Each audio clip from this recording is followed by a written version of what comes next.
వాస్తు విజ్ఞానానికి స్వాగతం అండి. నేను ప్రభాకర్, వాస్తు ప్లానర్. నేను ఒక వాస్తు పరిశోధకుడిని. మనం ఇప్పుడు నంద్యాల జిల్లాలో బనగానపల్లి తాలూకా కొలిమిగుండ్ల గ్రామంలో పుల్లయ్య గారి ఇంటి దగ్గర ఉన్నాము. ఇది వచ్చి నాగశెట్టిపల్లి గ్రామం అండి. అది పడమరలో రోడ్డు ఉన్న స్థలము. వీళ్ళది వచ్చేసి 13 సెంట్లు బిట్ అండి. ఇది 13 సెంట్లు బిట్లు అంటే 6.5 సెంటు ఒక బిట్టు, 6.5 సెంటు ఒక బిట్టు, 2 బిట్లుగా చేసినారు. ఈ దక్షిణం బిట్టుకు వచ్చేసి నైరుతిలో ఇల్లు కట్టినారు. పడమర వైపు 2 అడుగులు ఖాళీ ఉంటే తూర్పు వైపు చాలా ఖాళీ వదిలినారు. దక్షిణంలో ఒక 3 అడుగులు ఖాళీ స్థలం వదిలినారు. ఇది వచ్చేసి పడమర నుంచి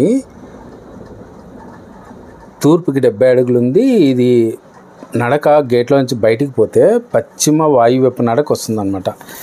ఈ గేట్ వచ్చేసి పడమర ద్వారానికి ఎదురుగా పెట్టినారు. ఆవరణం ఉత్తరం ద్వారం నుంచి తూర్పు ద్వారం నుంచి బయటకు వచ్చి ఆ గేట్లో పోతే నైరుతి నడక వస్తుందండి, నీచపు నడక.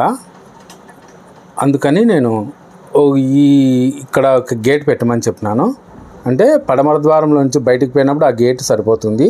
ఉత్తరం ద్వారంలో నుంచి తూర్పు ద్వారంలో నుంచి వచ్చినప్పుడు పశ్చిమ వాయువ్యంలో ఒక గేట్ పెడితే సరిపోతుంది.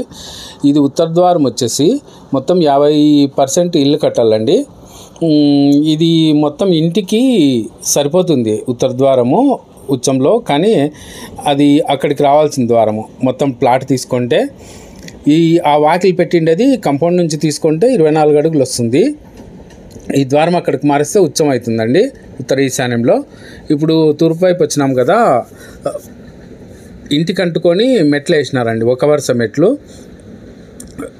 ఉత్తరం నుంచి దక్షిణానికి ఎక్కే విధంగా దక్షిణానికి ఎక్కేసి పైన టాప్ మీదకి పోతారు. అంటే అప్పుడు దక్షిణంలో పైకి ఎక్కినాక తూర్పు ఆగ్నేయంలో మీదికి పోతారు. ఇది 2 వరుసలు మెట్లు వేయాలండి ఎప్పుడైనా కానీ. ఉత్తరం నుంచి దక్షిణానికి ఎక్కి దక్షిణం నుంచి మళ్ళీ ఉత్తరానికి టాప్ మీదకి రావాలన్నమాట. ఇది వచ్చేసి ఇంటికి అంటుకొని ఉచ్చంలోకి వచ్చినాయండి మెట్లు. ఇవి తూర్పు బరువైంది. ఈ తూర్పు బరువైనందుకు వీళ్ళకి వ్యతిరేక ఫలితాలు వస్తున్నాయి. మెట్లు తీసేయమని చెప్పినాను, తీసేసి 2 వరుసల మెట్లు వేయమని చెప్పినాను. ఉత్తరం నుంచి దక్షిణానికి ఎక్కి దక్షిణం నుంచి మళ్ళీ ఉత్తర ఈశాన్యంలో టాప్ మీదకి రావాలన్నమాట. ఇప్పుడు టాయిలెట్ గుంత వచ్చేసి అది కొంచెం, ఇది ఉత్తర దక్షిణం కొలత వచ్చేసి 41 అడుగు ఉందండి ఈ ప్లాటు. 41 అడుగు ఉన్నప్పుడు ఇది సెంటర్ దాటేసేసి అంటే 9 భాగాలు చేసినప్పుడు 2 భాగాలు వదిలేసి 3వ భాగంలో కానీ 4వ భాగంలో కానీ వేయాల. ఇది ద్వారానికి ఎదురుగా వస్తుందని చెప్పి అక్కడ వేసినారు. ఇప్పుడు మనం ఇంట్లోకి పోదామండి. ఇంట్లో